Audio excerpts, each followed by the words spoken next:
So what, we watch anime. So what, we play League. We're just having fun. We don't care who sees. So what, we stay in. It don't bother me. Living young, pale, and nerdy. Hello and welcome to the Reetin Entertainment Podcast, episode number 337 for February 13th, 2022. My name is Nathan Reetin-Spruth, and joining me this week we have Connor the Cyberpunk Monk Besh. Haha, I'm all you got. That's all I got for Valentine's is Connor. No one else would have me. So, where can we find you, Connor? You could find me at Aroa website, and the only link that I want to bring to all of y'all's attention there is the one for Clinton's Core Classics, the Rise of the Rune Lords Actual Play First Edition podcast. Man, that's a lot to say.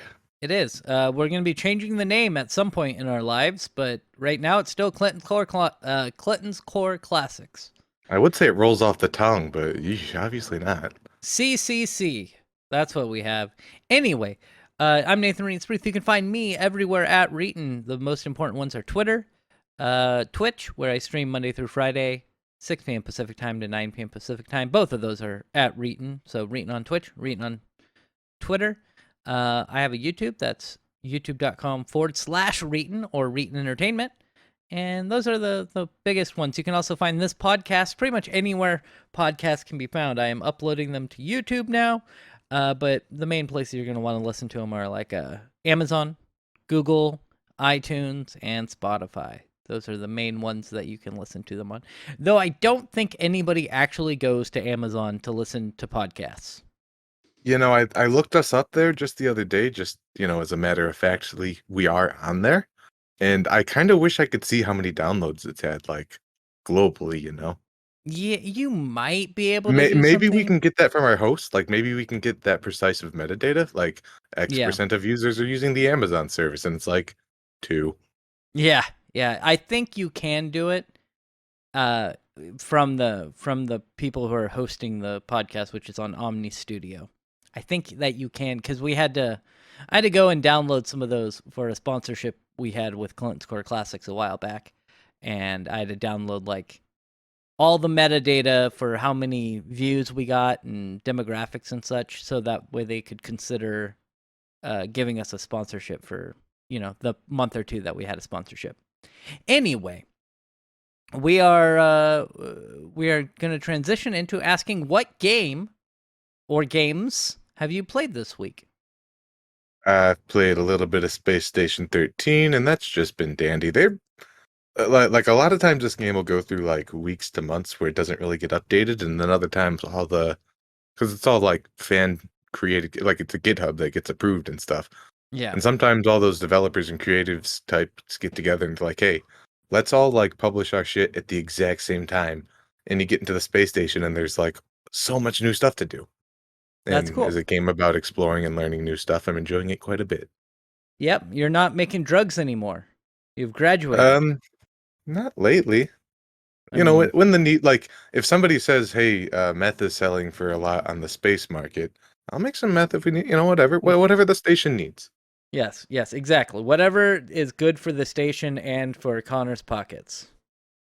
Right? Nanotration is a good company, and yeah, this game's a lot of fun. Yeah. Just so you know, we're talking about making meth in the video game, not in real a video life. game, Yeah. Not real life. Exactly. Wink, wink, nudge, nudge. Did you play anything other than Space Station 13? I played a little bit of Final Fantasy 12, and boy, I sure do feel like I could see the noose in the distance on that one. Yeah, I mean, a lot of people really like it. I was never a huge fan. So I beat it once, and now I'm playing with the super optimized, super power level party, and I don't know if and are you playing that on your Switch? I am playing it on the Switch. The Switch is the best console for this. I was playing it a little bit yesterday, waiting for people to show up to D&D, and just kind of power leveled in the corner while I was mostly focusing on the conversation I was in. Best console ever. Until you get your Stream Deck, it is the best console to play that on. Steam Deck, yes. And Steam Deck, not Stream Deck. Correct. I'm already kind of considering what games I'm like. I think New Vegas. I think that's like. Have you put any thought to what the first game you're gonna play with it is? Pong. And not just testing around or like benchmarking or whatever. Like the first one you're gonna take the time with. I honestly have no idea. I don't generally think like in terms of, oh, this game is one I'm going to play.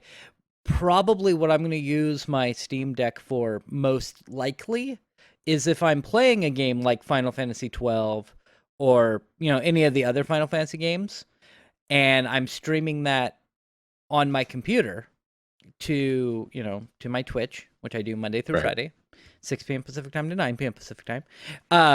And so I'll probably use like the Steam Deck to lay in bed and grind, or if I'm at work, like I go on site and there's nothing to do and I'm just sitting there grinding while waiting for things to come in. That's probably what I'll be doing. Yeah. So, anything else besides Final Fantasy and Space Station 13? I played Breath of the Wild for like 5 minutes because when you reboot your Switch after updating it, it plays the game that's actually inserted in like the cartridge slot before anything else. Oh yeah. And I was like, what the hell? I'm still looking for a new game to play. Well, we'll talk about some of those later, probably, maybe. There are some games that are getting released soon on Nintendo consoles, but we'll talk about that later. We'll talk about that later. Games that I played this week. I believe I played some Temtem on Monday. It's Pokemon. It's pretty good. Did you catch all of them? Tem I have not caught all of the Temtem. Gotta catch all of them. On Tuesday, Wednesday, and Thursday, I played Mass Effect, and I'm approaching the end. I think I've got about 2 more days left, about 6 to 7 hours left of Mass Effect, because I'm at the part where I'm doing like the companion quests, and Mass Effect 1 is a good game, but 2 is the best in the series, in my opinion. And there's a lot more character development in 2 than there is 1. Yeah. So I like with one of your characters, the main quest that you do for them in 1 is let's go get some armor. I mean, a fetch quest. Yeah, it's his dad's armor or grandpa's armor or whatever. But, it's bothersome. Or it's not bothersome. It's just not that much character development. And then with another guy, the main story for him is, oh, we have to go and kill or track down somebody who's been stealing organs. And so we go and track him down, and then we kill that guy. And that's the end of that storyline. There are a few things I have to do in the game. I mean, it's a very old game now. It's 15 years old now, something like that. And so I'm going to spoil a little bit. In the end, there's a decision you have to make where you can either save Ashley or Caden. And I'm really excited to kill Ashley. Like, super excited for it. I understand that. Well, first off, she's racist, like against aliens. Incredibly. And then, like, I saved her in the first time I played through. I saved her. And then on the second game, she was very rude to you. She's just like dismisses you and is super rude. And I know there's something, I think, either in the second game or third game where she kind of redeems herself. But nope, I'm gonna let her die. Let Caden live. That's my plan. Anyway, then on Friday I played a little game called Lost Ark that is free to play. It's an Amazon isometric, like Diablo-esque MMORPG. And I don't quite like it that much. I know a lot of people are playing it, and a lot of people think it's really good. But I was like, okay, let's play it, because Durga wanted to try it out. And then we're playing for like an hour, and he's like, can we play anything else? I'm like, no. Oh, no. You decided to play this game. We have to play it for the stream time. I'm not changing games in the middle of the stream. And so it wasn't great. And I was trying to enjoy the game, I hear it gets better as it goes on, but it's not something that I think I want to put the time into for it to get better. I will also say that it's incredibly easy, at least for the first few hours. Durga and I did a 4-man dungeon on hard mode and had 0 issues. So that's how easy that game is. And I'm sure it gets better, but I don't like Diablo. I assume you do? Yes and no. Like a lot of other things, it kind of requires a community, and most communities are garbage. I'm gonna go with garbage. I think Yeah. garbage is the appropriate word. Yeah. I don't really like the game. I might pick it up again next week or something just to see if I enjoy it a little bit more, but it's not the best game. Also, the controls are really weird in that game. You move around with left click, which is fine, and it's isometric. So you move around with left click. You attack, your normal base attack is right click. You use Q, W, E, R, A, S, D, and F for different abilities. So not it sounds more like League of Legends almost. Yeah. I mean, but it is more like Diablo because it's not, lane based. It's MOBA a stuff. dungeon crawler or whatever. Yeah. You Control can wise, I mean to say. Yeah, you can also attack by using C on the keyboard. Is the normal base attack. Instead of pressing right click, you press C. So the controls are just wonky. It's really weird. Can you remap any of them? I did not try. I'm sure I hope there are ways to remap, but at the moment I have no idea. So when I go into a game, we're kind of trained WASD to move around, right? But that's not what you do. And then I was like, okay, so I got new items. Let me open my inventory, which is I. And then I was like, okay, let me open my character sheet so I can compare items. And I press C, and that's attack. It's really weird. It's a really strange setup for the controls. Anyway, I think it's meant so that you can kind of claw grip it and have your hand on Q, W, E, R, and then your thumb rest on C. Maybe. I mean, maybe it's just because I have giant man hands, but that's not very comfortable. I'm doing it right now. Nah, I'm not doing that. Yeah, I have tiny baby hands, and it's not super comfortable. It does make me think like the claw. Yeah. Like if I'm playing, if I'm trying to 1-inch punch my keyboard to death while I play video games, that's how that position's comfortable. Yeah. And so I guess a lot of people like it, so I can't say. I can just give you my opinion is that I did not enjoy it, but I also don't enjoy Diablo very much. So maybe that's just on me. But we're going to move on, and we're going to talk about some news stories. First off, number 1, Nvidia's Blockbuster ARM acquisition is officially dead. This is from Gizmodo. As I think we spoke about, Nvidia wanted to buy ARM, and ARM is a CPU manufacturer. They make a lot of CPUs for mobile devices. I believe they are also the people who make the phone or the CPUs for the Raspberry Pi, stuff like that. They make cheap. Is it called RISC instruction set CPUs for usually integrated devices or circuit boards, single board computers, phones, stuff like that. And Nvidia was like, we want to buy them. That way we will have graphics cards and we will have CPUs that we can manufacture. And that deal has been stricken down. And it says Nvidia's $40 billion bid to acquire ARM has officially ended.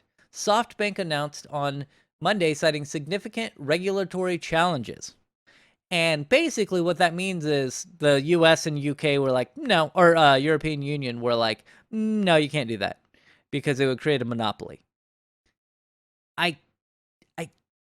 I see where they're coming from with that. Yeah. I do think it's a little weird that they allow, like, because AMD bought ATI like 20 years ago, and that was fine. But Nvidia trying to buy ARM is not fine. I don't know what the logistics is behind that. Maybe it's just too few companies coming together. And I'm sure that if Nvidia decided they wanted to make their own processor, that would be allowed. But them purchasing ARM has been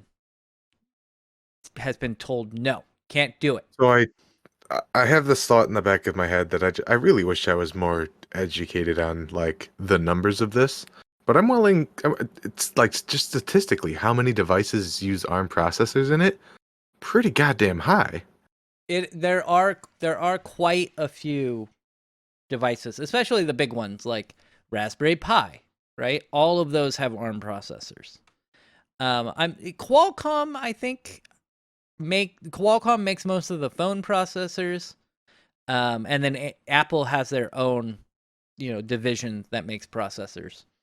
But I don't know. There are a lot of devices that use the ARM architecture, though, or RISC architecture with ARM. I don't know how it works, and Ro is not here to help us. So one thing I found funny about this is if you look on the third paragraph, it says it will be forced as part of the acquisition terms to pay ARM owner SoftBank $1.25 billion for failing to close the transaction. So they were going to sell, SoftBank was trying to sell ARM to Nvidia. That deal fell through, and so Nvidia has to pay SoftBank $1.25 billion for not being able to buy them. Good for SoftBank, I guess. I know. I wish I could get money like that just for not doing anything. I'm sorry, they said that we can't do this. Oh, but I already planned for this to happen. Oh no. I guess you're just gonna have to give me that money anyways. Holds hand out. Yeah, it says that SoftBank didn't lose money, but they did not earn as much money as they wanted to, obviously. It says SoftBank will miss out on Nvidia stock that, despite reports of this deal hitting rock blocks, that's what it says. I think they meant to say roadblocks. Nope, it was written by me, rock blocks. Despite reports of this deal hitting rock blocks, I agree. Has soared. The stock has soared since the attempted purchase was announced. The transaction was initially worth around $40 billion, the transaction was was worth $40 billion, but skyrocketed to $87 billion last November when Nvidia's stock price peaked.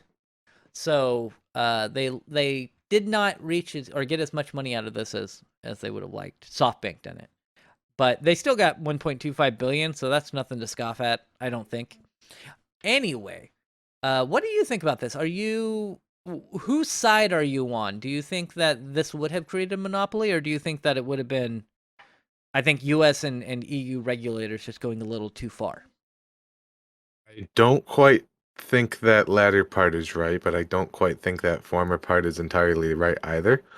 I guess where I stand on it is ARM is very widely used and universally used, and I think it's not an open platform. I think you do have to license it, but I don't like the idea of one company, particularly a company like Nvidia, being the ones who singularly get to own and control that. And do we just go to a new architecture at that point, or do we start caving into whatever Nvidia's plans are with it?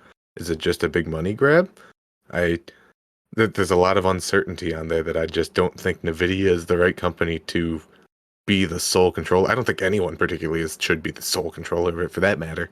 Well, yeah, that was the main problem where regulators were like, maybe we should back off here, because they're worried that, and there's companies, Microsoft, AMD, et cetera, all came to U.S. regulators and were like, we're a little worried about this because we have deals with ARM, and if those deals are rescinded by Nvidia, then that could create a monopoly, basically, on the RISC architecture.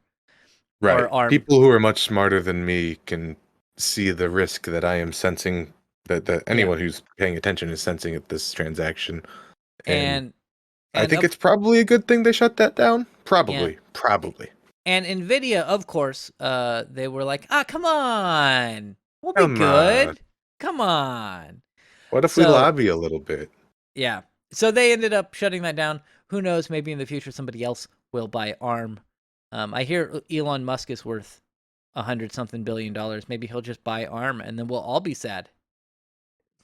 We'll be like, no, Nvidia should have got it. Anyway, let's move on to our next story.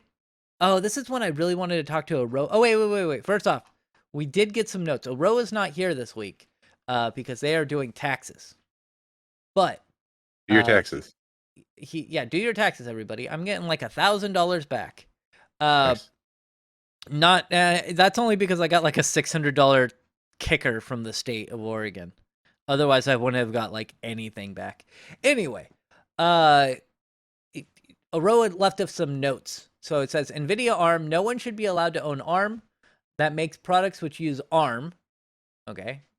This is only a good thing for everyone. We don't need Nvidia having any more power. That's what Aroa's thought is on this.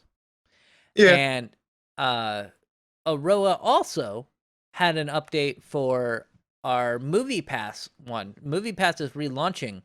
And before we get into the story, it says, insert laugh track here. Unfortunately, I don't have a laugh track, so we're just going to pretend that I did. Or Connor can try to laugh maniacally. Ah ha ha. Ah ha ha. Perfect. Ah ha ha. Thank you. You should stop now.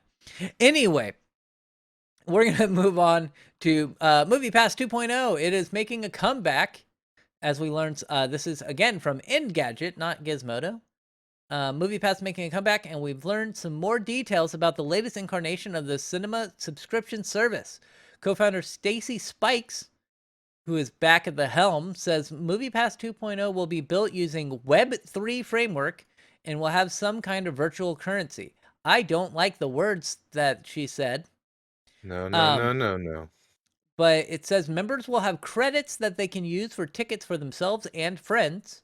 Unused credits will roll over to the next month, and you'll be able to transfer them to other people. There will be tiered plans, but Spikes did not divulge pricing.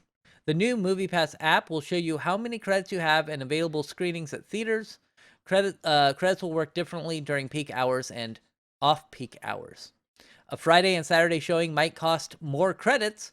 You'll be able to reserve specific seats at some Moviepass partner theaters. Spikes said that there will be ways for people to earn credits through the app via a pre-show experience. In other words, watching ads. To make sure you're actually watching them, the app, I don't like this, will employ facial recognition and eye tracking. Yeah, here it comes. So if it's not good. It Not says good. here, Moviepass is opening up a portion of the company for equity investment. Those who take a stake in it will receive benefits such as lifetime membership. If 30% of moviegoers become subscribers, the company could double the annual revenue and attendance of the overall movie industry. That's what Spike said. But 30% of moviegoers are not going to become subscribers of Moviepass. That's not going to happen. I think there. I mean, try to think of it from like a we want to make money. This needs to be profitable standpoint. They gotta make it from people being desperate enough to watch a free movie. Not that movies aren't ludicrously expensive nowadays, but that's a different discussion. Not it's people who are going to be willing to just say, okay, I will watch 200 ads. I will watch ads all throughout the week, and God, this is so dystopian. Now, I honestly would not mind the watching ads for credit thing. I really would not mind that. I want to see how many it's going to be. I bet it's going to be ridiculous. Oh, it's going to be ridiculous. But, like, I work from home. I could just, like, playing an ad while, like, taking care of a ticket, and then playing another ad while taking care of a ticket. Like, I could just have them auto-rolling all day. But the problem is the facial recognitions and eye tracking Precisely. It's bad. It's bad. It does say here, Spikes regained ownership of Moviepass in November. He said that he said he bid less than $250,000 for assets. However, they did not include customer email addresses or other data. So they're basically starting from scratch. I don't know when this is launching, but it is launching at some point. Moviepass will launch. I remember when Moviepass started up, I had a friend who used it all the time because I worked at, I've spoken about it a few times, all the time. I worked at Sony, and Sony, where I'm at, is like a 3-minute walk away from a movie theater. There's a place called the Old Mill District near where I live. And that is basically a movie theater with a bunch of shops around it. And the video game studio is right in that area. So That's an awesome campus. yeah, so what he would do is he'd get done with work and just go watch a movie with Moviepass. Because at the time it was basically unlimited movies. And so he'd just get off work, walk down to the movie theater, watch a movie. And he did that all the time, and I assume he doesn't do that as much anymore because Moviepass doesn't exist. But it was cool for that aspect. If I were into movies as much as him, that would have been really quite a neat thing to do. Moviepass 2.0 does not seem like it's going to be like that. It'll probably be like you could watch 2 or 3 movies a month for $10 to $15. So you will be saving money, but I'm not sure what the pricing is going to be. I'm not sure how much each credit is going to be for a movie ticket. Is it going to work for all movie theaters? Because I believe Moviepass originally would just work for all movie theaters. It didn't matter if you were going to AMC or Regal Cinema or even a little podunk one that doesn't have an affiliation. Because they just basically gave you a credit card that you could swipe and watch a movie. So I don't know. We'll have to see, and we'll, of course, keep you updated. But we're going to move on to our next story, which is Mazda head units are getting bricked by a local NPR station in Seattle. Who brought this? Was this Aroa? Aroa brought I believe this one that up? was one of the ones that Aurora brought up. Yeah. Okay, so this is something that he has a comment on that he wrote out because again he's doing taxes. It says it's amazing to me that car manufacturers want to act like it's not safe for car owners to have access to their vehicles' electronics, but then they also don't do basic error handling. I'm wondering how long it'll take for people to start setting up pirate radio stations broadcasting album art with no file extension just to troll countless people. And it says here, so that's what Aroa said. Moving on to the story from The Verge, our favorite computer builders. Or was that a different one? I think it was The Verge. I don't think The Verge builds. Does The Verge build computers? I thought they did like a computer build and everyone got mad at them like a couple years ago because they just did like they're like, oh yeah, you got to apply some thermal paste, but the thermal paste was pre-applied. Yeah, okay, yeah, I do. I kind of remember Yeah. that. Yeah, Verge, stay in your lane, please. Yeah.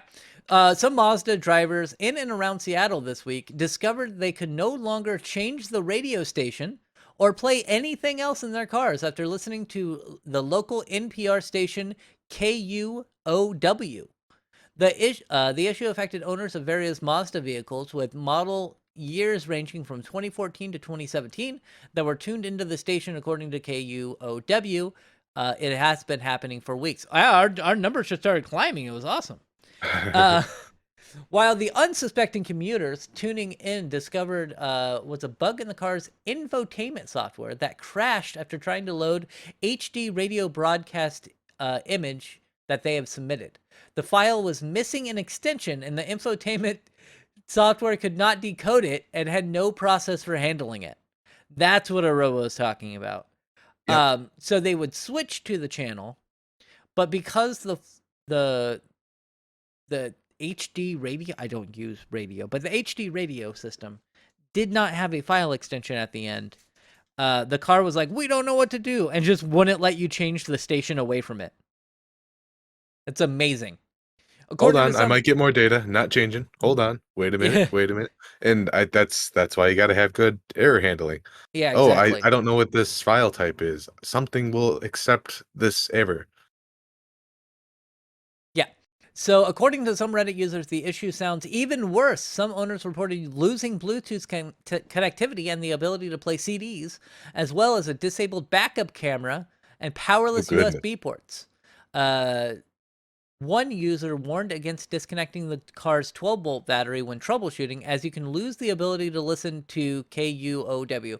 Oh no. I I think that think, might have been a joke. yeah. This all sounds like something that could have been fixed with a software update, but it turns out the solution is to replace the CMU, which is a $1,500 hardware computer component of the infotainment system. The good Sorry, we news, don't have a way to flash an update in 2022. You're gonna have to get a brand new motherboard in there. Yeah, yeah, that's not a good solution. Who thought of that? well, yeah, but the good news is Mazda is telling dealerships that repair that should be submitted as a goodwill repair, which means that it should not cost anything to customers affected by it. The bad news is the part that is not available anywhere due to chip shortages.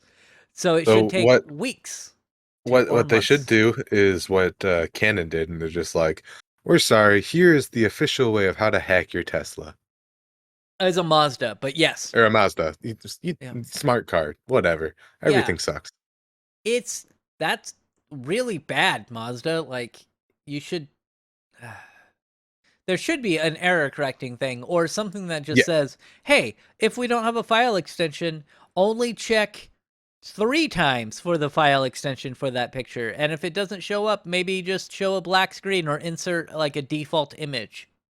as a programmer, I will tell you one of the first things you learn when you're like working with file types and stuff like that is write a quick little function that just says, "Hey, if I don't know what to do about this, gracefully exit." You don't want an application that says, "Oh, that's a big chunk of data, crash." Yeah. Yeah. So this is bad. Aroa's right because it could be that people will just like start pirate radio Yeah, broadcasts. I was driving down the road and then my radio, my Mazda smart screen started displaying a QR code, and even if 2% of the people, 1% of the people are curious enough to check it out, that could be really malicious. Well, even so, just having it like not even a QR code, but just uploading things without file extensions, and then just having somebody like switching their channel around, and then it pops onto that station. Now I don't know how HD radio works. It's probably not the same as normal radio, and we can set up our own radio stations, you and I. The FCC will kick your door down and beat your ass, but you can do it. Well, you can do it locally. Like you can make a very short radio, which is what Bluetooth like in my old Saturn, I had one of those where it just plugged into the the aux port, and then you plugged the power into the, cigarette lighter port, and it created a little Bluetooth or not Bluetooth, but a little radio station that I could tune into to play with my car. Oh, that's what it didn't plug into the aux port. What it did was it plugged into the radio. I set it to a specific channel, and then I turned my radio there, and then I would connect my phone to it, and it would play through the speakers because I didn't have Bluetooth in my car. It was a way to add Bluetooth to my car. And you can do that and create your own little radio station. But anything more powerful than that, yeah, the FCC will come kick your door down. But even Like though, 1.5 meters before it's an issue. It's teeny weeny. yeah, but even so, you could get something like that and put it in your car and just wait for people to, if this with the HD radio worked, you could get something like that put in your car, and somebody driving by might accidentally tune into your channel, and then you could brick their car, and they would have If it no was idea what bad happened. enough. Yeah. In So, this case, people are lucky that it was just USB ports not working, and I can't turn the radio station. Imagine if you were driving and your car's smart computer hit something it didn't know how to handle, and then you just stopped accelerating. That would not be fun. Oh, Anyway, I'm on the highway and the emergency brake just kicked in. That sucks. This is the second story we spoke about in like the last month and a half that car manufacturers messed up with their software. Because Drop the ball. remember there was one that we spoke about where a certain car company that I can't remember right now could not process 2022. So their dates were all wrong. When So- would there ever be a year 2022? Right. So for some reason, the way that the code was written, it could only process a certain amount of bits. And 2022 was beyond that amount of bits for dates. Because the car was manufactured in like 2004. Yeah. How are they? It's Yeah. bad developers. They were using like a 4-bit architecture or something for their for their radio. The year is 1974 plus 2-bit integers. Yeah. That'll be enough. Anyway, let's move on, and we're going to talk about Intel pay-as-you-go CPU features. I don't From like Tom's that. I don't Hardware. like that. Yeah, I don't like this. This is a lot of stuff we don't like with our dystopian future. Intel's mysterious it's coming.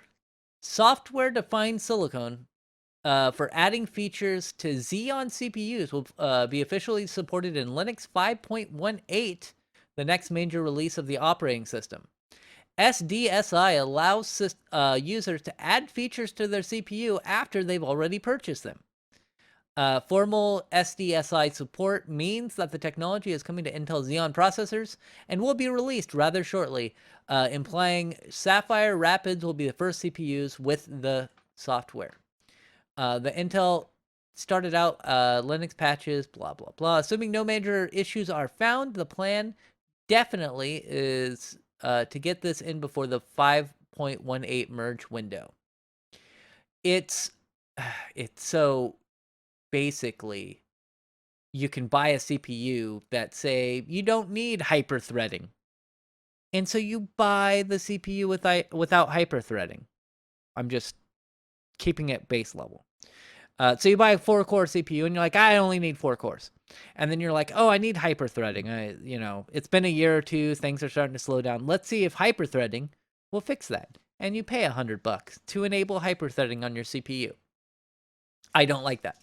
Intel's software-defined silicon is a mechanism for activating additional silicon features in already produced and deployed server CPUs using the software.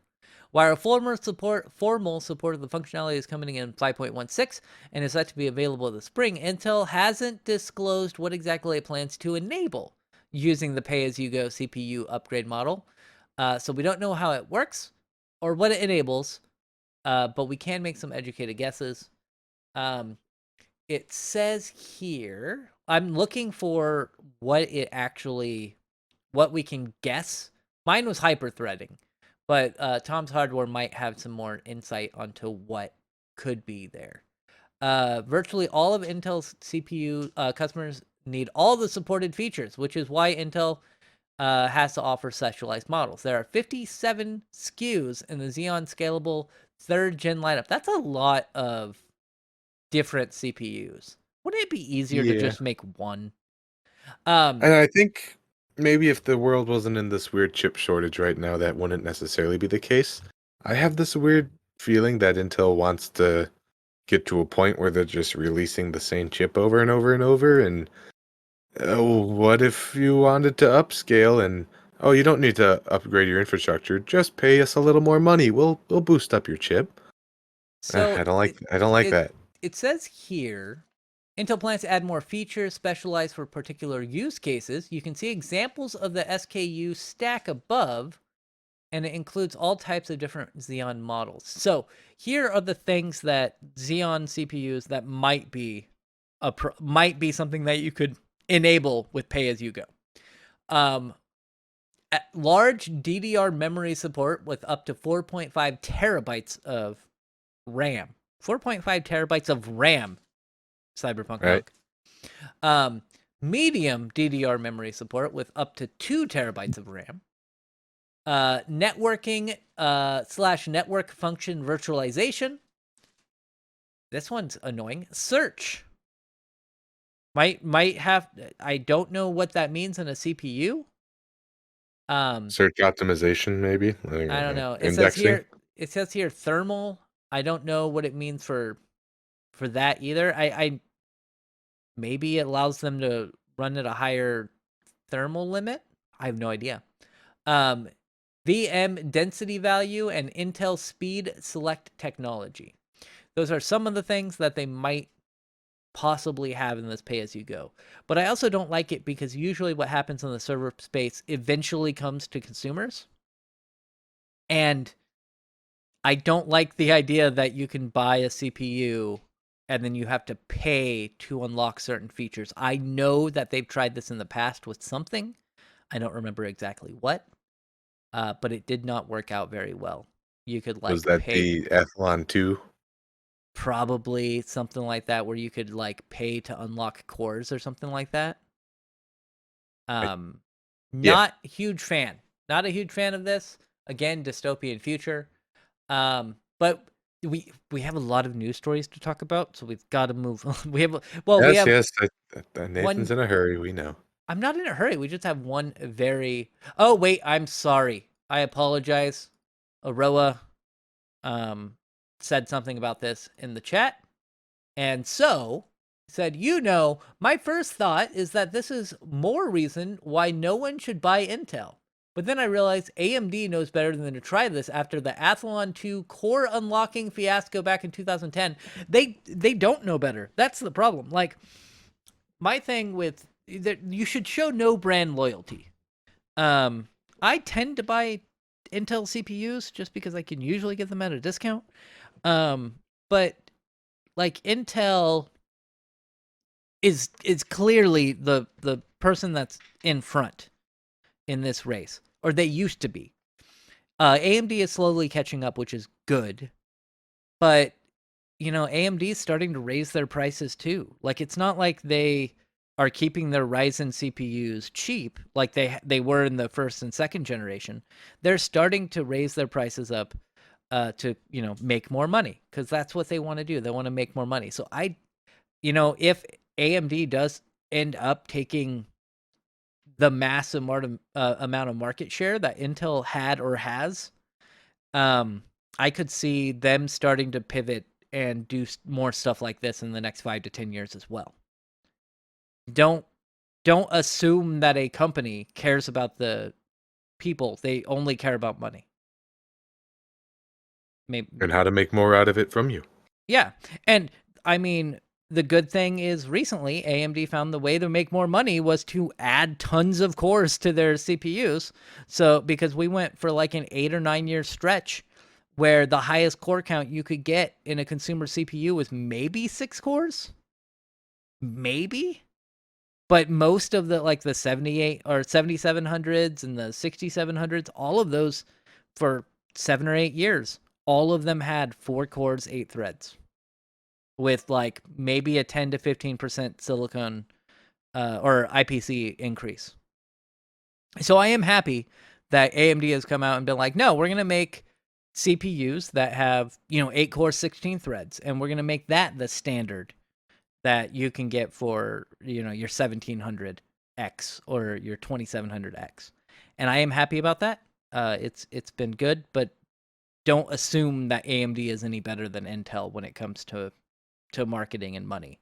No. They've already tried this, and now Intel's trying this. We're going to talk about another story. We're going to move on to Bowser. It is, give me a second. I want to make sure I get the names correct. So there is Gary Bowser is a hacker.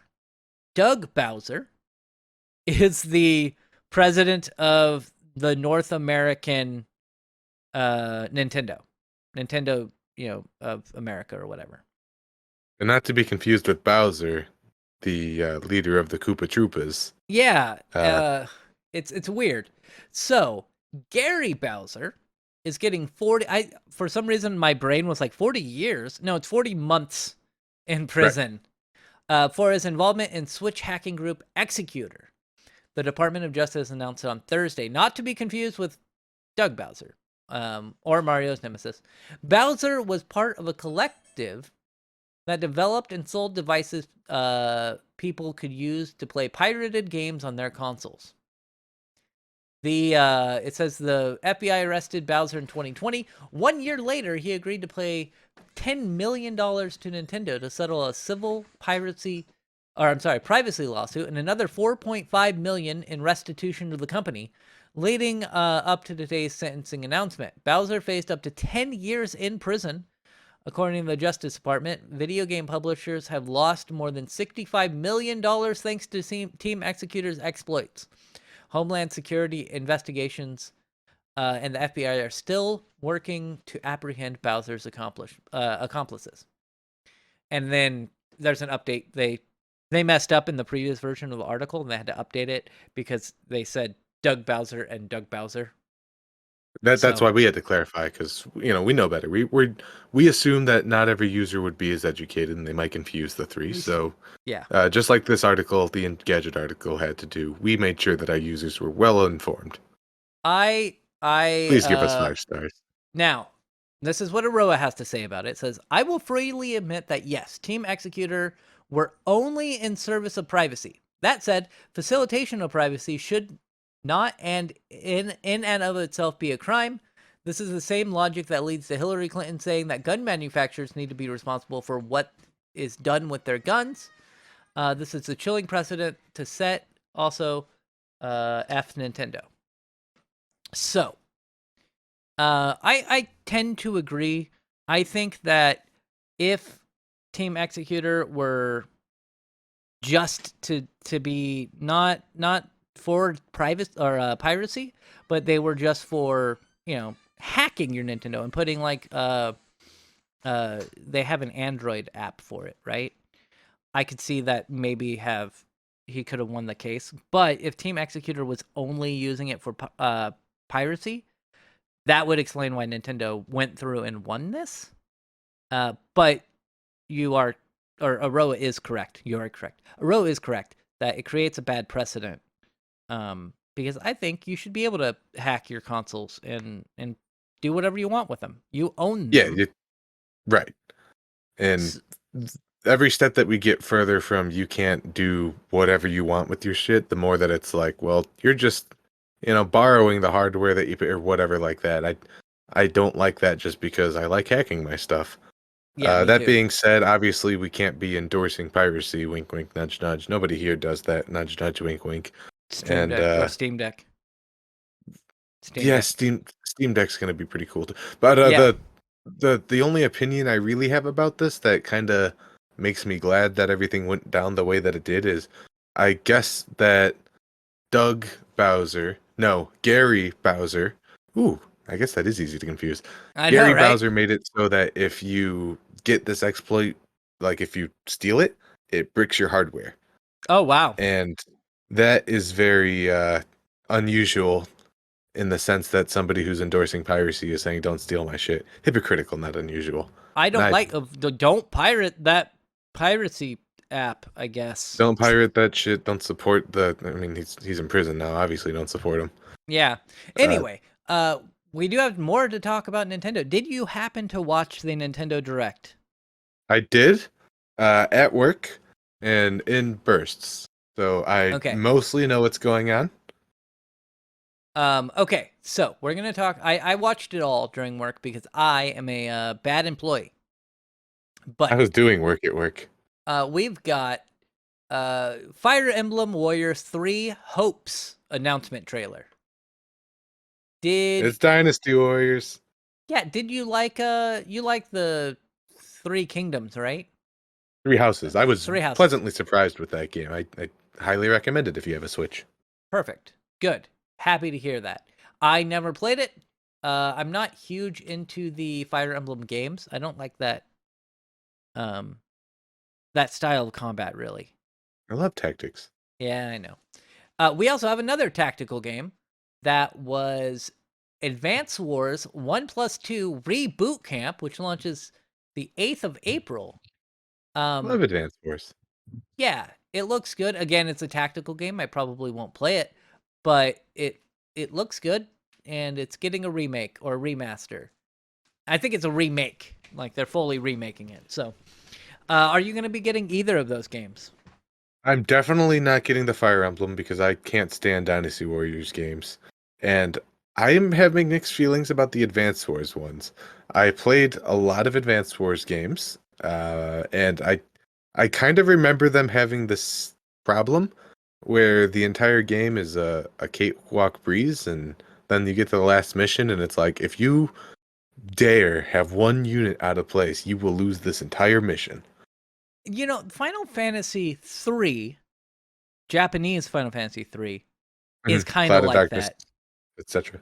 Yeah, it's kind of like that where like, oh, you need to have dragoons in this battle otherwise you lose. And Hmm. at the end it's like you need to have ninjas otherwise you lose. And I agree. I don't like that. I think you should be able to play the way you want to play. And if you have the right tactics, you should just be able to win even if it might not be exactly what the developers planned on. I mean, like Another any good strategy game, it's reacting to what comes to you. And Yeah, you could even compare it to Warhammer, which I did want to talk about, but I know you're in a hurry here, so we won't talk about that today. Nathan, that's okay. uh, I'm not did really you in want a to talk about? hurry. I was just wanting to get to the Nintendo Direct stuff. So, No Man's Sky is getting a launch on or a release on the Switch, And which is neat. that's a little weird, right? A little weird, but I think that this is a really good game for like commuting or something. I think it would be really good for you because there's not much Yeah. combat. There's not much combat. You're mainly just flying around and exploring stuff or building stuff. You can easily apparently you can they have added in I'm looking at the trailer and in about a minute 27 it shows you flying around with wings on your butt. You're Oh, that's sitting fun. around in a wing chair. Anyway, it looks cool. And I think that No Man's Sky from the time it released to now has done so many updates that this could be a uh really good game to play on the Switch. Hopefully the frame rate's good, but we'll have Yeah, to wait and that's see. definitely something I would consider checking out before you make that purchase. Yeah, watch reviews, everybody. Always watch reviews. Don't be like me. Don't buy games on release day. Don't pre-order games. Don't do it. We also have another game that I probably won't play. It's they're releasing a new FIFA game. Yeah, Uh that's basically what it is. now they're releasing Mario Strikers. I'm sorry. Mario Strikers Battle League. It is due out on 10th June. Um it's soccer with Mario basically. And And they and got and other tennis, characters. they got golf. They're just going through the motions at this point. And I know they've made this game before, and I think it was even a pretty popular series. It was. I Not believe it was made personally for for me. GameCube, I think. GameCube. Yep. Yep. Yeah. So, yeah, it's not a game I would play again, but it's probably if you want to play a arcade soccer game, this is probably the one for you. If you want to play a simulation soccer game, FIFA's the one for you. Splatoon 3 is also coming out. And it looks like more Splatoon with Horde mode. Yeah, I wish Aurora was here for this. I don't particularly have any strong opinions on the Splatoon series. I know he No. adores them. Yeah, I mean they're cute, but I they're all right. I'll sit down and play a match, but I'm not gonna get widely into it and play it every day. Front Mission 4. This is one that I could see you really wanting. Uh-huh. It's battle mechs Uh-huh. and it's tactical. Uh-huh. So is this a day one purchase for you? Day two? Yeah, it's probably gonna be a day one purchase for me. Of course I'm going to wait and see how it boots, how it runs. Sometimes I don't want to point any specific names, but there have been games on the Switch that I've got that have just been unplayable for The large Outer amounts of time. Worlds. The Outer Probably Worlds. I'm getting a vision, and that you might be right on that one. Yeah. Like any of these games, just give it a second before you make any of these purchases because don't support cheap developers. I guess. Yeah. I think But that's the true moral. we do have a free-to-play game to talk about as well. Disney is making a free-to-play cross-platform Disney/Pixar racer with online modes called People have Speedstorm. been saying that if they're not going to make a Mario Kart 9 or Mario Kart 8 DLC, that they're just going to make their own kart racers, and I guess this is it. And it's Disney free. owns everything, right? And it's free to play. I don't know if I didn't even notice that one. Here's a weird one. And I liked this game when I played it on the Xbox 360. The Force Unleashed is getting released on the Switch. Star Wars. I liked it. Did you not like it? I mean, I actually do remember playing this game on the Wii.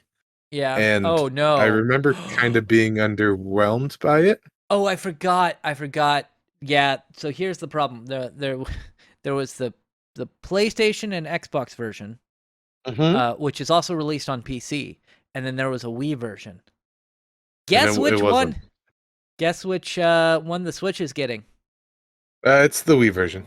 Yeah, because I noticed a little bit in the trailer. They had said something about it's being up, or the controls have been upgraded from the original Wii version. I'm like, no, what are you doing? It couldn't be much worse. Yeah, but you could have just done the Xbox 360 version. You could have ported the right version, the PC version. Exactly. Oh, here's one that the next one is something Durga really wants. It's a Gundam game. Nope. You skipped one. Did I? Continuing the ports, Nintendo confirmed Assassin's Creed: The Ezio Collection. Oh, it's not in the set.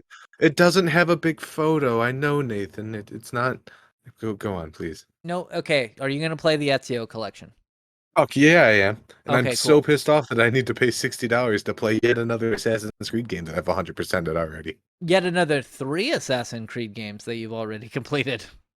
Yeah, but they are good games. They are good. I played the first one and a little bit of the second one, and then I tapped out. I was like, this seems like a series that's going to go on forever, and I don't have enough time. And it sure did. We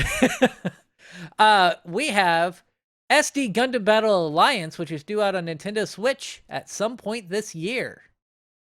So, like, I play Warhammer, so obviously I'm into big mechs and fighting and shit like that, and this game looks like Chibi or something. I assume that's what SD Gundam is. I have no idea, honestly, but it does look chibi. Is this made by Platinum? It does not say. Let me check in the end. Namco Bandai. Yes. Bandai Namco. Sorry. Bandco Namco. Yeah, those guys. They aren't making any more .hack games, but they're making this one, and I think my friend would probably like this. It does look like a Platinum Games, standard hack and slash. It looks like Dragon Ball. Like I'm trying to think of exactly how to describe it, and I think Dragon Ball is the right word. Yeah. So it looks like a decent game. I probably won't play it, but if you're into Gundam, you'll probably love it. So my friend Durga is gonna buy that immediately. There's another one, a little game. I don't know if anybody's ever heard of it. It's getting a remake. It's called Chrono Cross. Nah, no one's ever heard of that one. That's a game out of time. Yeah, the Radical Dreamers Edition. It's coming. You can turn off enemy encounters, and there's an enhanced soundtrack. Apparently, you can turn off enemy encounters in a game. That'd be good for Aroa. Yeah, that's true. Maybe he will actually play through this game. Be like, I didn't have to do anything. I just paid attention to the story. It is a fantastic story. Yeah. I have it. I tried playing it on the PlayStation a few years ago now.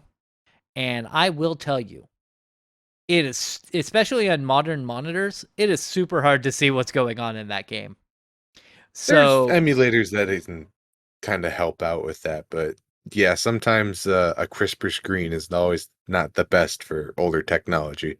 I have the actual CD, and I was playing it in my PlayStation 3. So there was only so much I could do. And of course I could have used one of the many emulators out there and upscaled it to 1080p or 4K or whatever. Because you But legally own the game. because I It's do, all legal. yeah, because I legally own the game. But I didn't do that. I wanted to play it on that, and it is hard to see anything. So, for people who don't want to be dirty pirates or play on play their legitimately owned games on an emulator, having it for the Nintendo Switch at a higher resolution just does sound like a good option, which hopefully everything's clear. And like, even just walking around the first town, I could barely see my character. It was awful. So I never beat the game. I did beat the other one, Chrono Trigger, but not Chrono Cross. Oh, another thing I just want to slip in here. They're bringing back Futurama without Bender. I'm sure they will be inclined to throw enough money at John DiMaggio that he's willing to come back. Yeah, I am curious to see how much money it's going to take. I wonder if they're going to put a 1 and 2 zeros in front of the last offer that they got. probably. And then the next one is one that Aroa wanted to talk about. They're coming out with a new Kirby game Hell yeah. where you can eat cars. Hell yeah. You could And eat a whole lot of just everyday stuff. yeah. Like, here's a broken car. Here's a broken vending machine. Yeah, so you become in the trailer, Kirby eats a car, and then basically it's the bottom part of the car with a pink Kirby top. It's really weird. It's not like he's swallowing it and getting the abilities. It's like he's going to go eat it and it's too much, so he's just kind of wrapped around it. And Yeah, it's ridiculous and I love it. it's called mouthful mode. And then he does a car, and then he turns into a vending machine which shoots out projectiles. I see him turning into a traffic cone. So, Kirby. A scissor lift. You also turn into a scissor lift, and then a light bulb. I don't know if they're running out of ideas, but I feel like this might be the end. So some of the more exciting stuff that I know you're watching the trailer as you're talking about it. It seems like they're doing some RPG elements, like with being able to upgrade abilities. That in particular, I am excited for, and I think maybe they went a little strong on look at the silly things Kirby can eat and become, because I don't know, it's a kid's game.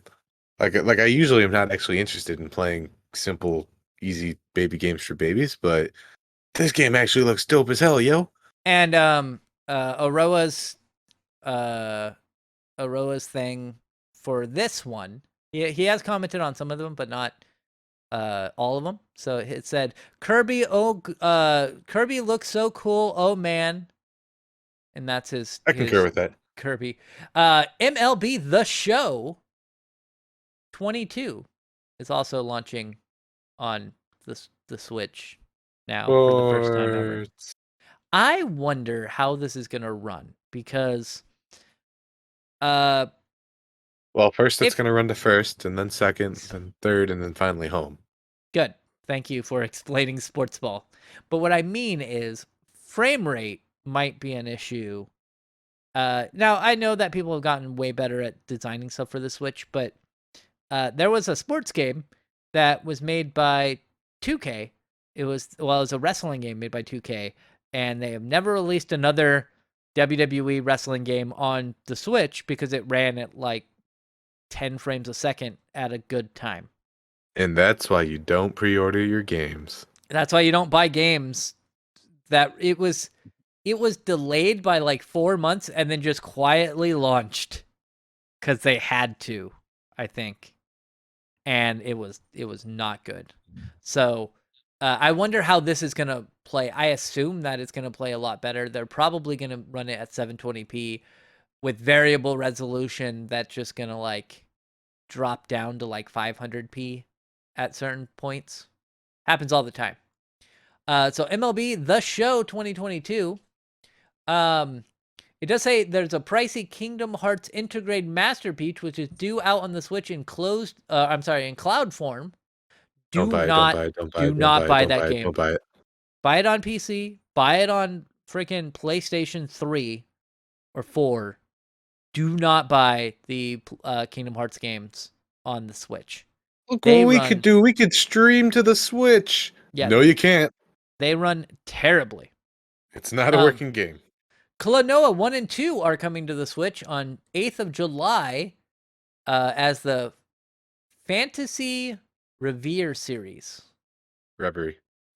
Thank you. I'm sorry. I was like, Reverie series. Do you like Klonoa? I know Aroa likes Klonoa. He said, Klonoa! Woo! Yeah. Actually, he said I Klonoa PogChamp. Yes, Aroa is one of them young whippersnappers. I never had a PlayStation growing up. That was something that my step family had. So I mean, I'm like adjacently familiar with Klonoa. I do think it's an adorable mascot, but it's just a 2.5D platformer. Yeah, it's a 2.5D platformer with some cool abilities, but again, it's not something I played. Well, I did have a PlayStation, but my family was poor, so we got like one video game a year. So Final Fantasy IX, I played through a lot. Final Fantasy VII with no memory card. Woo! The first day I got mine, my mom bought me Final Fantasy. I think she bought me Final Fantasy IX with no memory card. And then also, I rented Final Fantasy Tactics with no memory card. So, I mean, those are great games. not to all play things with no considered. memory card. Yeah, I have played, and I've probably said this before. I have played like the opening to Final Fantasy VII, the demo disc that had LAPD Future Cop, whatever it was on it, more times than I care to mention, just because didn't have a memory card.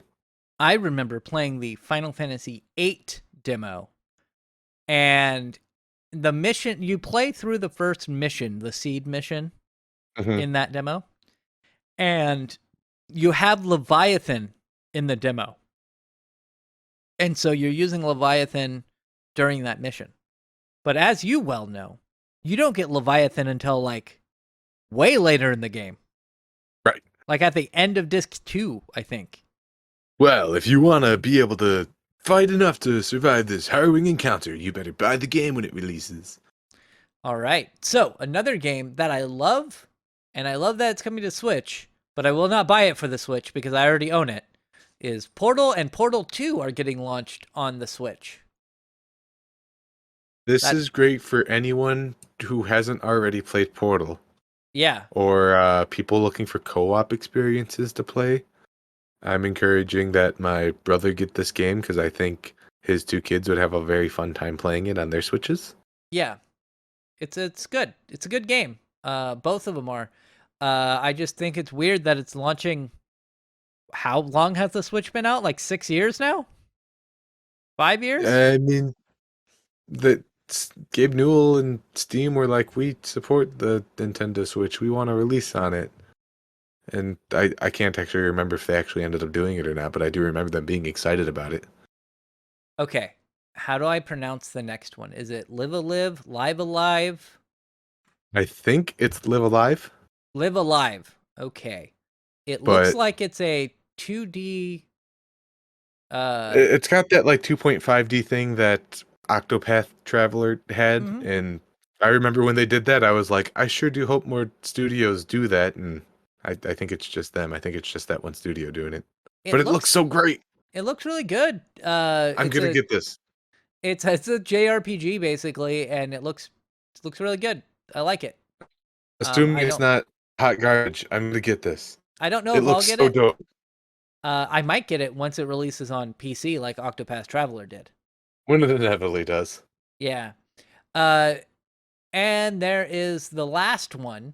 Well, not the last one, but one of the last ones is Nintendo Switch Sports, which is, like Wii Sports, but for the Nintendo Switch. And it has new modes like sword fighting and other stuff I can't see right now. Soccer Oh, this is the soccer game you want to play. Where look at 103, 1 minute 3 seconds in this trailer. You can hook Ooh, up a we don't usually Joy-Con. have. You can hook up a Joy-Con on your leg and use it to kick the ball. That doesn't seem wonky at all. I mean, I don't know. It's giving the people the reason to get up and move around. Why are you against fun, Nathan? Let people have fun. I am against fun. They have also got not tennis. It's called badminton.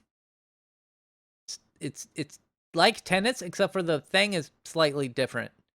Oh, the shuttlecock. You also have volleyball, which is tennis without a racket. And then other sports that I don't care about, like bowling. So, I mean, it'll probably be fun. It's definitely not going to be worth $60 that they want for it. Definitely not worth $60. They did this like fake out where the first characters they show playing this game, those aren't Mii's. Yeah. I don't know what those things are, so those aren't Mii's. No, it does say. And then I want to say what Aroa said. He said, "Switch Sports looks fun, but the characters make me want to puke." definitely, they did show actual Mii's being used, and that gives me hope that there's going to be an option other than like generic puke face. But I have a feeling they're gonna get some criticism, some feedback, and hopefully they act on that. But it's Nintendo, so maybe they won't. Who knows? The leg strap thing, I believe, is an additional accessory you have to buy. Naturally. I wonder if the one that you get for that Wii exercise game is compatible with it. I don't know, but just so you know, there's an online playtest February 18th through the 20th. So this week sometime, you will be able to do an online playtest. Will you try the Switch Sports online playtest? I don't have Switch Online. Oh yeah, me neither. I forgot we needed that. Wait, I have normal Switch Online. Will that work, or does that have to be the bonus plus edition? I imagine normal would work. Okay. There's another game releasing this year, I think. Yeah, this year. It is a good game, I think. I'm just trying to Taiko no Tatsujin. Yeah, I was just trying to get the name. Yeah. Rhythm I know what stalling is. Yeah, thank you. And I've had it to do for like 6 years now. I know when you're stalling. That's true. There's also it's also for Game Pass. It's on Game Pass, included with Game Pass. But it's basically Donkey Konga. And they have like a bunch of songs in there, like Megalovania. What does that? Oh yeah, there it is. And anime songs as well, like a bunch of Feel songs Special, from animes. Gurinja, Kairi. Nope, not gonna say that one. Racing into the Night. I feel like Aroa is the target audience for this game. Kai Kitan. Oh, Kai Kitan. Something like that. Dancing into the Night, Marigold, Moonlight, and more. And of course, Megalovania is one of the big ones. This game is cool, and I like it. However, I played it on Game Pass, and playing it with a controller sucks. Yeah. So you need some sort of drum thing like the Donkey Konga did. And I don't know if this is going to have an accessory like that. But if you do get this, know that it would probably be best with an accessory like that. Make your own damn accessory. Yep. Here's another game that looks cool. Definitely right up Connor's alley. Triangle Strategy. Yeah. Yeah, it's a tactics game. It's a tic-tacs game. Wasn't there like a demo that was released? Yeah, I actually think it's out, and I haven't downloaded it yet because life.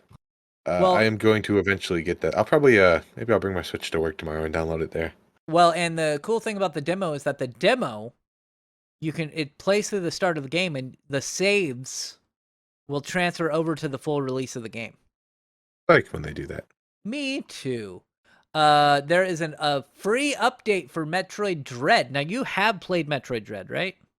I have, yeah, I beat it. Do you think that you could do it in hard mode?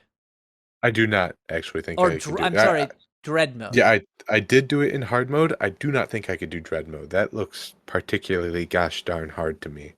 Yeah, one hit kills. Watching some of the bosses in that game are quite difficult, even for an experienced Metroidvanian as myself.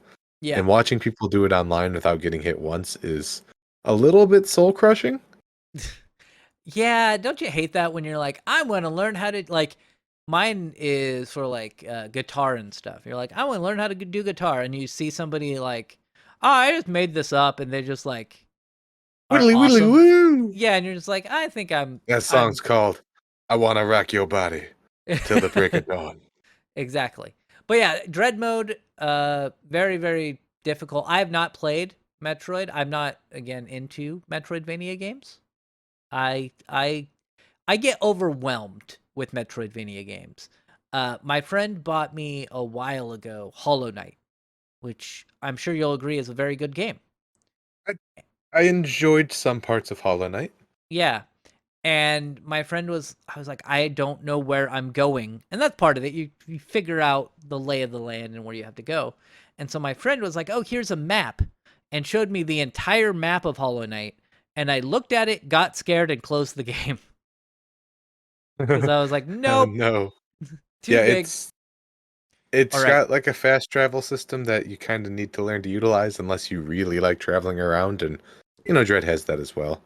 I definitely think Dread is not as overwhelming as a game as Hollow Knight, but while you're learning the mechanics, Dread is, at least in part, a little bit actually terrifying. Like eventually learning how to get past the Emmys and stuff like that is a breeze, and you can do it pretty easily, but like until you learn how they work and what you could do to escape, it's actually kind of frightening. Yeah. So the next game or games. Oh, and Cuphead Delicious Last Course hits Oh, did we Switch miss that? 30th Yeah. of June. Okay, cool. Don't whatever. worry, I got you. Thanks. Cuphead for the Switch. Woo.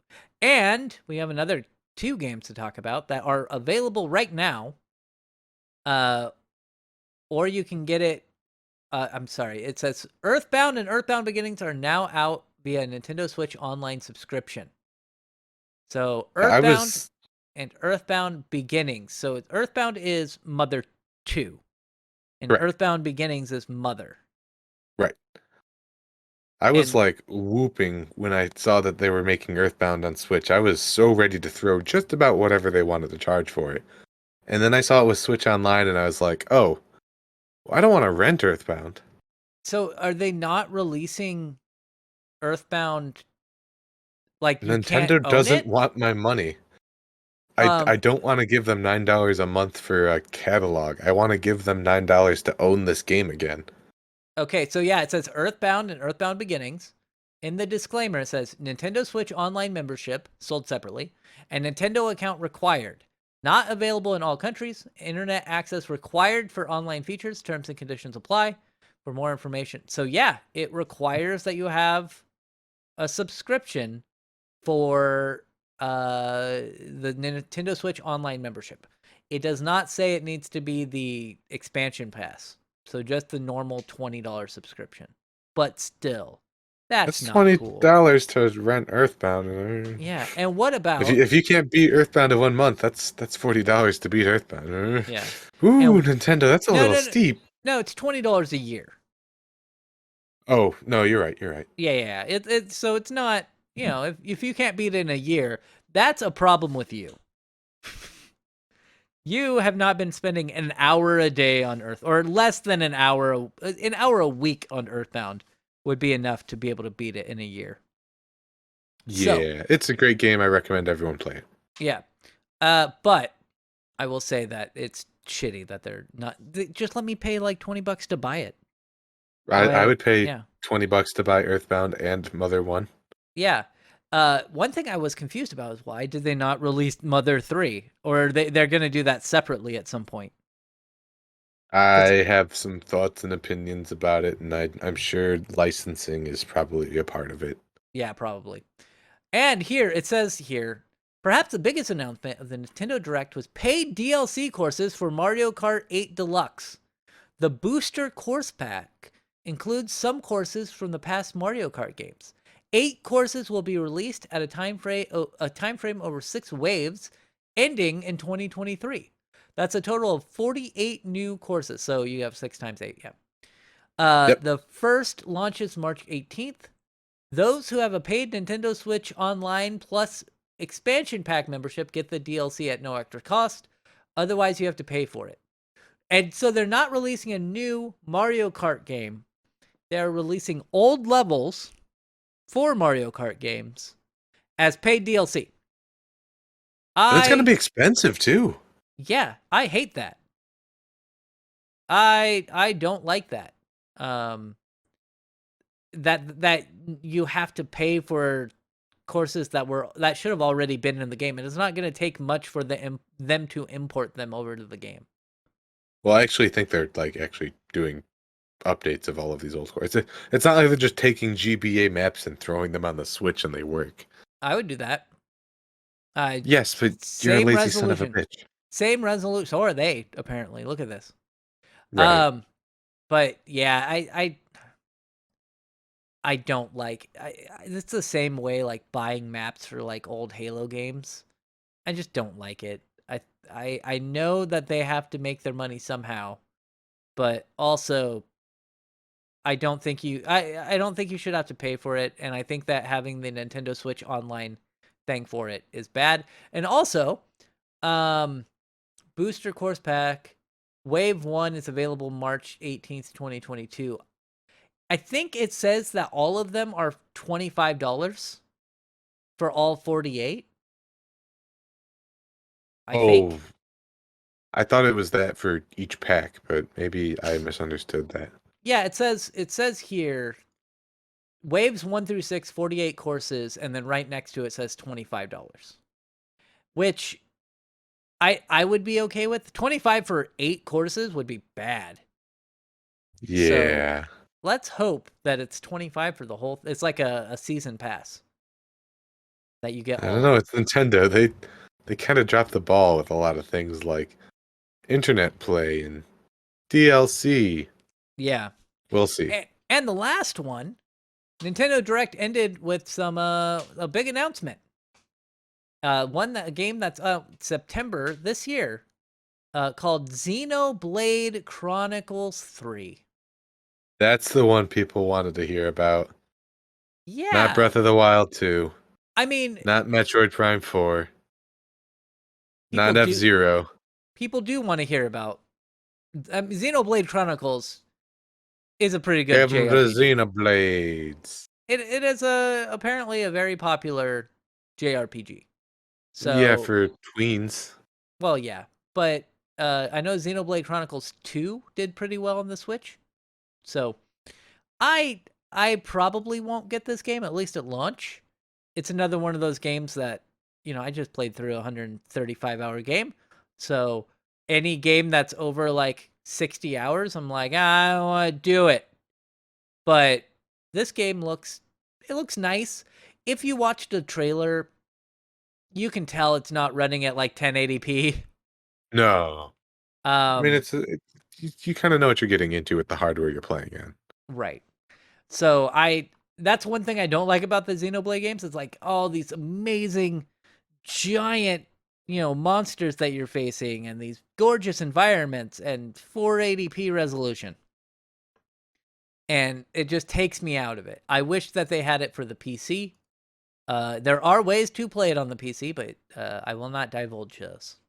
Are there any games out of this entire list that we spoke about? What is your most anticipated game? Kirby. And are you buying that day one? It kind of depends on what's going on in my life when it comes out, I guess. I am looking and I'm seeing which one I would be most excited about. And one of the games that I would probably actually purchase. And I'm struggling to find any that I'm actually going to purchase, but I think the one I am most excited about would probably be Kirby or Xenoblade Chronicles 3. Oh, no, Earthbound, if you could buy them. If you could buy them, yeah. Big missed opportunity. Nintendo, I would happily throw money at you for that. Kirby What? hopefully will be great. Triangle Strategy will hopefully be great. Live Alive will hopefully be great. That one, I don't really know enough about it to like be actually interested in it, but it does look. It's got my curiosity at least, you know. Yeah, Live Alive reminds me of that SNL sketch with Christopher Walken where he's like, "You say tomato, I say tomato." Sure. Um, Front Mission. I likes me a mech fighting game. yeah, Front Mission, I could see you getting into that. I mean, Xenoblade, you fight mechs too. You fight giant mechs and stuff, I Yeah, but think. you beat 'em up mechs. You hack and slash mechs, Oh, okay. and then you level up your ability to hack and slash more. And no, now I did say previously that for any of these news things for like E3 and stuff, that we would each pick 2 or 3 things to talk about. That we would trim it down. But Nintendo Direct was pretty light. It was only an hour long, so I I figured was we gonna say, could it felt talk like it was about only everything. like 40 minutes long. Yeah, yeah. It wasn't that long, so it was something that we could actually talk about all of the games. But in the future, any big thing like PAX or E3 or anything, we're still going to do just a couple stories each, so we might not cover everything everybody wants to listen to. Uh, but with that being said, we are at the end of the podcast. I would like to thank you for being here, Connor. I was the only one you had. The only person here because Aroa's doing taxes. And of course, I'm your host, Nathan Reitz Ruth. We will see you next week with some more video game news. Thank you for being here. Goodbye. I'll talk about my Warhammer story next week. You'll see. Oh, okay. Bye.